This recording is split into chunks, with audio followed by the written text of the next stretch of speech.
Olá, meu nome é Liz, sou mestranda do programa de pós-graduação em Meio Ambiente e Biodiversidade. Bom, hoje nós vamos falar um pouco sobre a importância, sobre por que preservar a biodiversidade.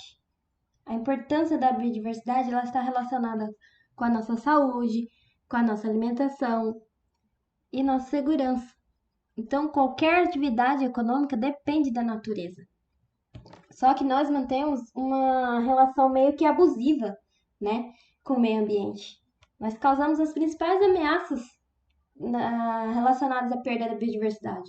Por exemplo, a super, a superexploração e atividade agrícola, né? O maior exemplo está em Pantanal, né, que começou com incêndios para aumentar a área de pastagem e acabou se tornando um dos maiores incêndios da história do Pantanal.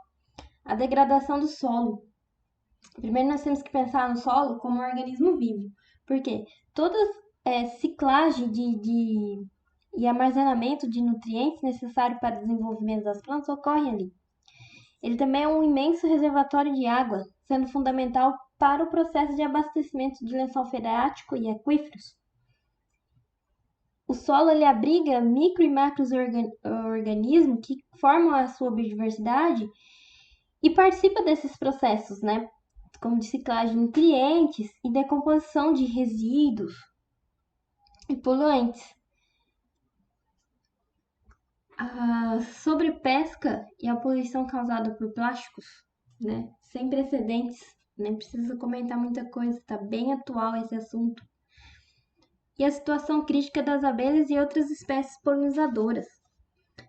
A polinização, primeiro, né? Primeiro você tem que entender que o processo de polinização é o que garante a produção de frutos e sementes e a reprodução de diversas plantas, sendo um dos principais mecanismos de manutenção e promoção da biodiversidade na Terra. Para você ter noção das espécies conhecidas de plantas com flores, 88% ela depende em algum momento de animais polinizadores. A biodiversidade ela está inserida no mundo com constantes mudanças. Por exemplo, as mudanças que foram provocadas causou entre 1970 e 2014 a redução do tamanho da população de espécies em 60%, né? E a maior perda de espécies ocorreu na América do Sul e na América Central, com 89% de redução. Então, a perda da biodiversidade em detalhes, 40% de anfíbios, 25% da população dos mamíferos, 34% das coníferas, 31% de tubarões e arraias, 14% de aves, 27% dos recifes e crustáceo, 27%. Aí a pergunta que todos que se fazem, né, é qual futuro queremos, né? Primeira coisa, são necessárias medidas ambiciosas para impedir a perda da biodiversidade. Na verdade, já existem essas medidas, né? Porém, precisa haver o quê? Um bom trabalho com os indicadores para desenvolver as boas políticas e principalmente monitorar a sua evolução.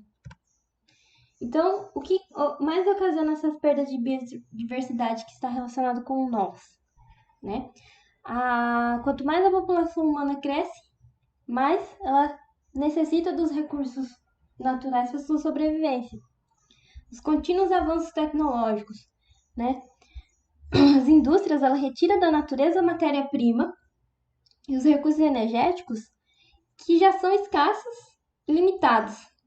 E com isso, com esse rápido desenvolvimento tecnológico, vamos dizer assim, o clima ele é diretamente afetado por esse rápido aceleramento industrial.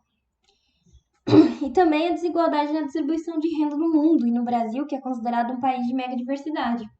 Isso, a situação é pior ainda. Então, já existem estudos que mostram a relação entre a perda de diversidade com a distribuição de renda. Então, quanto maior a desigualdade na distribuição de renda, maior a perda da sua biodiversidade, principalmente em países que estão em desenvolvimento. Também as causas sinergéticas, né, que são os vários fatores independentes atuando como pressões seletivas, né? E esses fatores estão relacionados com as chuvas fora de épocas, chuva em excesso, falta de chuva, corte e transporte de madeira, caça e pesca predatória. Então, o que é preciso ficar claro? O que é ruim para a diversidade biológica é ruim para a espécie humana. Nós temos que entender que nós fazemos parte da biodiversidade, que não somos seres independentes da biodiversidade, somos totalmente independentes da diversidade. No caso, extinção e economia, como que essas duas palavras elas podem estar relacionadas? Primeiro, perdendo um bem de valor. Primeira coisa, as pessoas precisam entender que se elas não se moverem para diminuir essa perda de biodiversidade, elas vão perder um bem de valor. Então, primeira coisa, para descobrir, catalogar e preservar a grande diversidade de espécies, uma nova geração de técnicos conservacionistas deve ser treinada. Por que essa nova geração de técnicos conservacionistas? Técnicos, pessoas que entendam o seu papel na preservação, na conservação dessa biodiversidade e, através disso, eles consigam causar mudanças principalmente no pensamento político e social atual. Mas principalmente hoje nós estamos vivendo, além da crise sanitária, uma crise ambiental, uma crise política. Então, e com isso, a partir desse entendimento, eles consigam passar que a diversidade biológica é de extremo valor. Mais que isso, ela é essencial para a existência humana.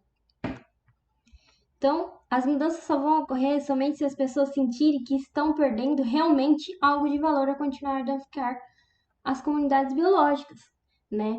No caso, se elas sentirem tem que começar, na verdade já está começando a ser feito um trabalho que essas perdas de biodiversidade vai mexer no bolso.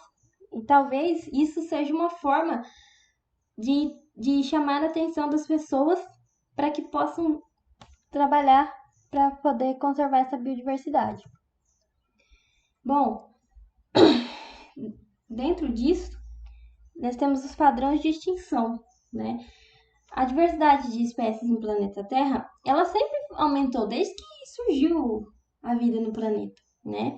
Então, no planeta Terra sempre teve os períodos instáveis, que foram caracterizados por períodos de mudança mínima, né? Teve a mudança e pode ter tido esses episódios de extinção em massa. É um processo natural ocorrer a extinção. A questão que precisa ficar claro que por conta das atividades antropológicas, né, ação antrópica, elas têm causado a extinção em uma porção que excede muito a taxa de reposição de espécie. Então, o meio ambiente não está conseguindo, por conta dessas mudanças que estão ocorrendo no clima, né, no uso de terra, ele não consegue repor essas espécies e essas espécies não têm tempo de se modificarem para se adaptar a essa nova realidade, o que acaba causando a extinção, né? Então, a perda de espécies atuais não tem precedente, é única e pode ser irreversível.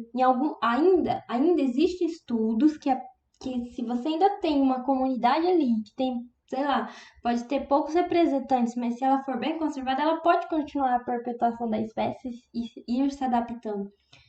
Então, ainda é possível reverter isso, mas tem que trabalhar muito, né? Tem que ser um trabalho muito bem feito. Tem que envolver a comunidade, tem que envolver política, todos têm que estar enganjados.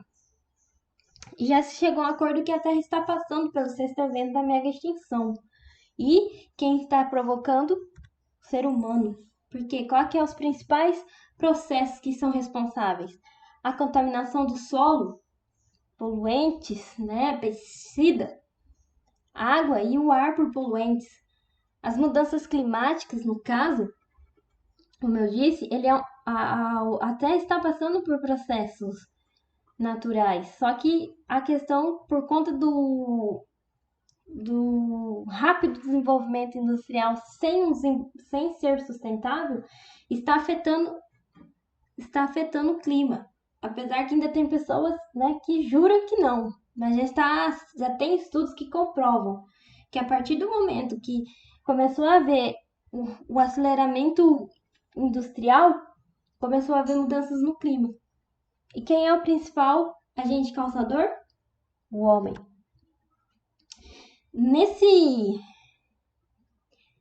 Nessa visão, nesse aspecto, tem se buscado alternativas, né, estratégias de conservação da biodiversidade. E uma delas tem sido, né, a economia ambiental. Ela tem contribuído muito para isso, porque ela está desenvolvendo métodos para estimar o valor da diversidade biológica, né?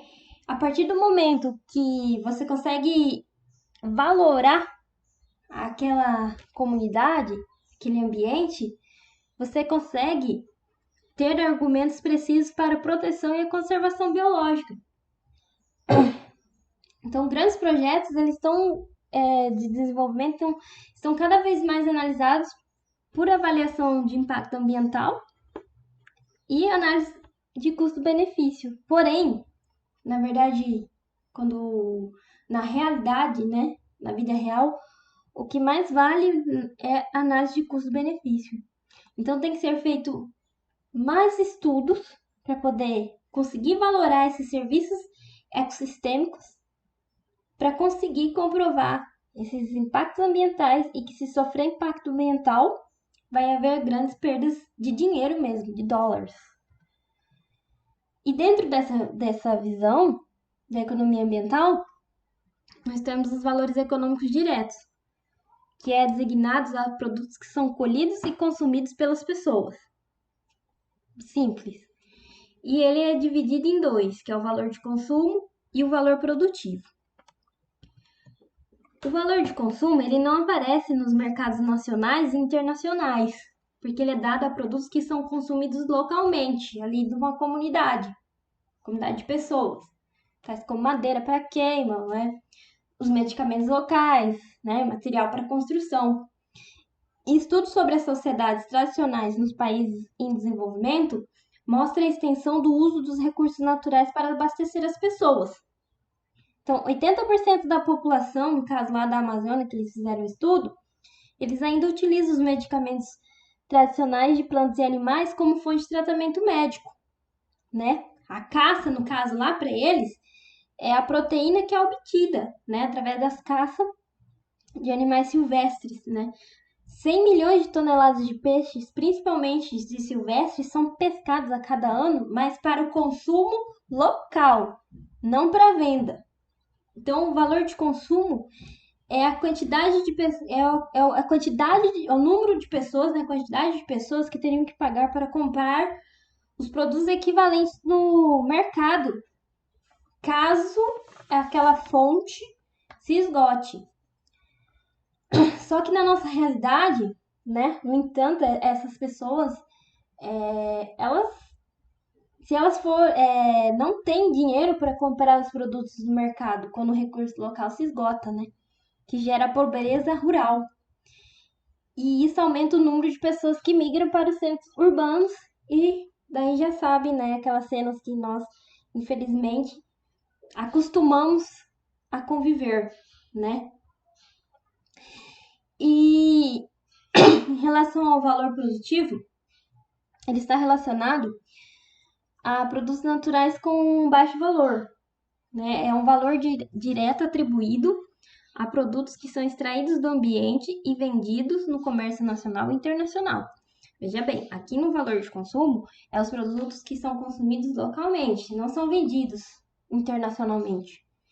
Enquanto que aqui, esses produtos, eles são naturais e são comercializados, né, nacional ou internacional. Por exemplo, a castanha do Pará. A castanha do Pará, ela vale 50 centavos por quilo para o catador, para a pessoa que apanha as sementes. Ela é vendida, vamos supor, para fora, lá para os Estados Unidos, né? Falar bem assim, bem simples para poder ficar claro. E ela é processada lá e ela retorna no valor aí de 18 a 20 até 25 reais aos mercados. Então ela tem um valor significativo, tanto que aqui um exemplo, para ficar mais claro, esse valor produtivo equivale a 4,5% do PIB dos Estados Unidos, né? Que equivale a 87 bilhões de dólares. Esse percentual ele seria bem maior se fosse medido nos países em desenvolvimento, porque uma grande fração da população elas vivem em pequenas comunidades, né? Outro exemplo disso que pode ser que nós temos e até na faculdade é muito bem trabalhado é a questão dos sistemas agroflorestais. Ele pode tanto ser trabalhado para ser, né, ter um valor ali para a população, um valor de consumo, quanto um valor produtivo, né? No caso do Brasil, a madeira é o principal produto extraído nas florestas, só que não tem esse intuito de fazer parte do PIB, né, do produto interno bruto, né? A maioria das vezes elas são exportadas para obtenção da moeda estrangeira, né, como forma de financiar a industrialização e também pagar débitos externos, né? Outros exemplos, no caso do Brasil, a caça, né? A caça e a pesca predatória, as borrachas e resinas e as plantas medicinais também têm um grande valor de uso produtivo. Mas ainda, apesar que já tem estudos que já estão procurando fórmulas, meios de fazer que isso que isso realmente tenha um valor produtivo e que isso possa refletir aqui. Os produtos não madeireiros, juntamente com o valor das florestas em outras funções, né, são fortes argumentos conservacionistas. É uma forma de convencer os governos que vale a pena investir nessa questão, né? Que vale a pena de dar valor, de valorar isso, né? E essa forma, os valores econômicos diretos, eles acabam abrindo uma nova possibilidade para a indústria, para a agricultura e para o melhoramento genético, né? Por exemplo, a variedade do milho, né? Encontraram lá uma variedade, né, uma espécie que ela é resistente às pragas. Aí vai lá, faz um estudo, verifica se realmente ela é resistente e você pode pegar aquele gene, melhorar ele e em laboratório e reproduzir isso. Tá certo que aí é outra conversa, né? Tem a parte biotecnológica, tem aí é outra, mas assim, basicamente seria isso. E daí eles podem, isso possibilita que você consiga preservar a planta original, vamos dizer assim, no seu ambiente, né? Sem ter que ser destruído ou colhido durante o uso. Em relação aos valores econômicos indiretos, eles podem ser cruciais para a disponibilidade de recursos ao longo prazo, dos quais a economia depende. Então, os valores econômicos diretos, eles têm a importância de prevenir que as espécies, né, por exemplo, as espécies que têm grande valor econômico não desapareçam, né? E eles são divididos no valor não consumista, no valor de opção e no valor de existência. Então, o valor não consumista ele está relacionado a que nós não consumimos, né, a polinização.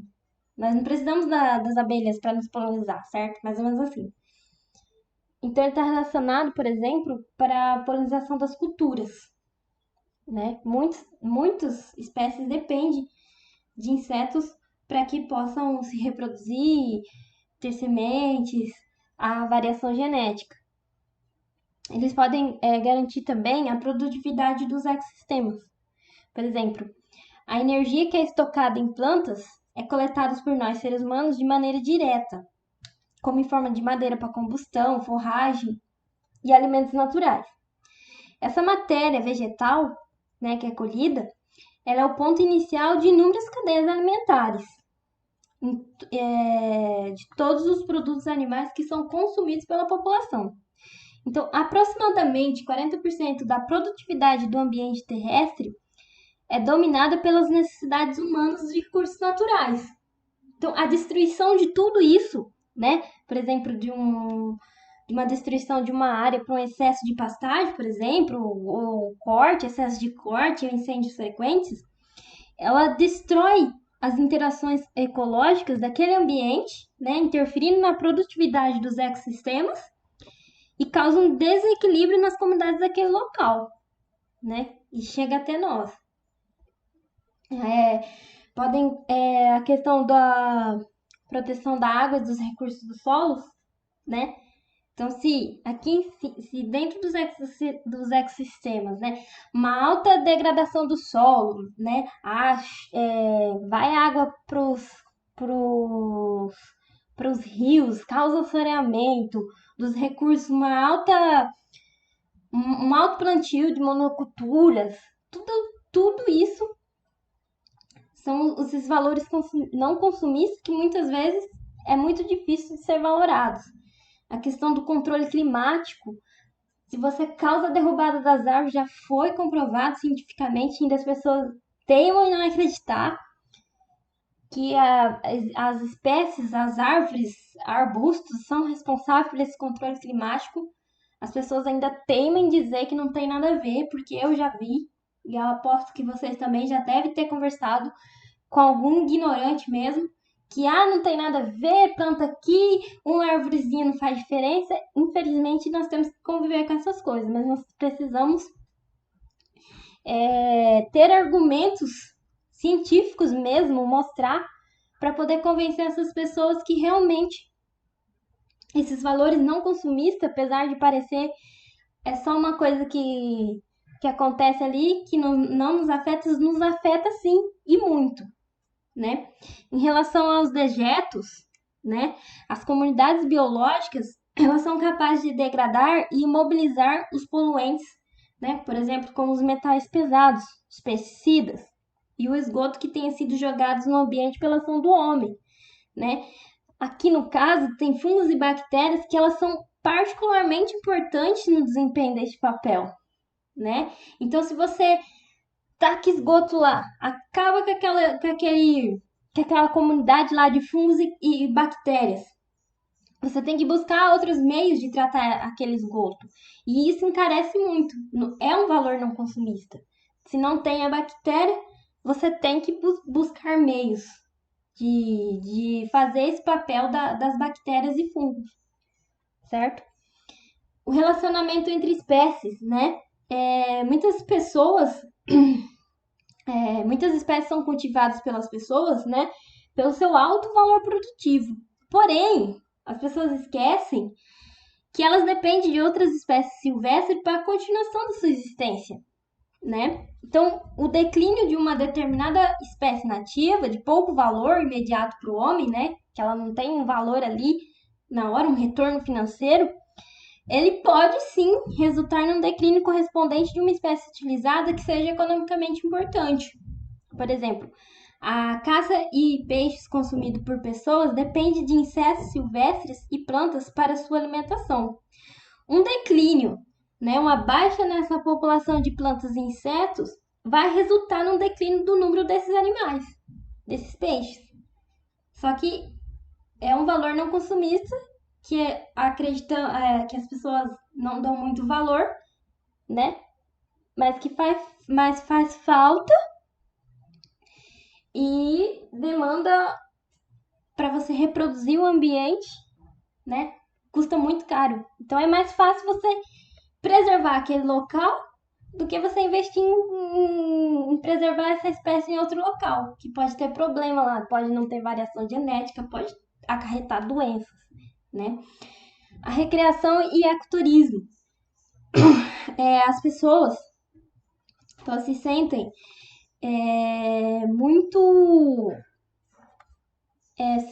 sensibilizadas quando elas vão visitar uma unidade de conservação, por exemplo, e conseguem ver o animal lá no seu ambiente, né? Então é uma forma é um valor não consumista essa presença da espécie lá naquele local. Porém, é uma forma das pessoas se sentirem parte daquele ambiente, né? Talvez elas olhem e falem, nossa, eu faço parte desse meio ambiente. Então, é uma forma de sensibilizar. E, no caso da recreação, né? Através de atividades como caminhadas, fotografia, por exemplo, as pessoas acham lindo e elas querem voltar naquele lugar. Então, é mais ou menos assim. Se o local continuar preservado, as pessoas vão continuar trazendo dinheiro para as regiões, porque as pessoas vão um falando para o outro que o lugar é lindo, que tem bastante vida, né? Então, as pessoas vão querer ir àquele local. Então, é uma forma de preservação de valor não consumista. O valor educacional e científico, né? Envolver a educação ambiental, sensibilizar os alunos que eles fazem parte do ambiente, a parte científica, o cientista pode ir lá estudar aquela espécie no seu ambiente ali, talvez pode descobrir moléculas que podem, por exemplo, curar o Covid, vamos supor, né? Os indicadores ambientais. A presença de algumas espécies indica se aquele ambiente tem qualidade ou não, se aquele ambiente está sendo perturbado. E esses indicadores sendo observados, né, ajuda nas tomadas de decisões, o que fazer para regredir a perda, para regredir a poluição daquele local, certo? O valor de opção no caso, ele está ligado à espécie, de uma espécie, é seu potencial para fornecer um benefício econômico para a sociedade humana em algum determinado momento do futuro. Talvez aquela espécie hoje ela não é economicamente importante, mas tem uma espécie que depende dela e se ela sumir, pode causar desequilíbrio daquela cadeia, daquele local. Então, naquele momento, ela não tem um valor. Só que você, conservando aquele local, previne a extinção desse animal e possa dar tempo para que ele possa ser estudado, né? É mais ou menos nesse sentido. E o valor da existência, né? Que as pessoas que ainda se preocupam com a vida selvagem, com as plantas e se voltam para sua conservação elas mesmas, com pequenas atitudes, ajudando a cuidar, se mobiliza, porque elas sabem que elas fazem parte, todos ali fazem parte daquele meio. Então, considerações finais. Todas as espécies têm direito de existir. Todas as espécies são interdependentes. Os limites precisam ser os mesmos para os homens e para as espécies. A sociedade tem responsabilidade de proteger a Terra. O respeito pela vida e diversidade humana é compatível com o respeito pela diversidade biológica. A natureza ela tem um valor estético e espiritual que transcende o seu valor econômico. Precisa entender que a natureza ela tem o seu valor econômico, porém o seu valor estético, as suas interações, né? A parte espiritual que ele fala aqui é na questão que tem pessoas que às vezes teve um dia mal e vai fazer uma caminhada num parque e elas voltam bem, então faz bem, né? E a diversidade biológica é necessária para determinar a origem da vida. Nesse sentido, lembrando lá que a Terra ela vai passando por processos e esses processos podem ocasionar o surgimento de novas espécies, né? Vamos dizer. E um resumo para a próxima aula, que é a questão das estratégias. Nós já falamos que a economia ambiental é uma forma de estratégia, mas ela é mais burocrática, vamos dizer assim. Mas tem a parte né? Que é a criação de parques e áreas de proteção, o uso sustentável de áreas protegidas, o manejo de espécies ameaçadas, criação e cativeiro, bancos de sementes e germoplasma, o banco de sêmen e embriões e a conservação genética de espécies, que hoje está sendo muito bem trabalhado, né? Então, na próxima aula é isso que a gente vai falar e muito obrigado pela atenção.